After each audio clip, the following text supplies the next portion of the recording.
Friends આપણે છે ને કાલે છે આ વેફર બનાવી હતી ને આખી રાત પાણીમાં રાખી છે. હવે હું બીજા પાણીમાં આને ડૂબાડું છું અને આપણે ગેસ ઉપર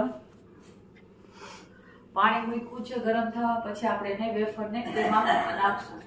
ફ્રેન્ડ્સ થઈ ગયું છે. હવે આમાં આપણે વેફર નાખીએ છીએ. હવે પછી આપણે ફટકરી અને મીઠું એડ કરશું.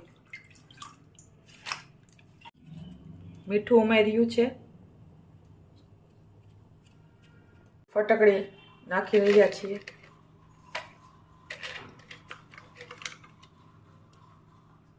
જો આપણે હવે આ વેફરને હલાવી રહ્યા છીએ ઝારાની મદદથી.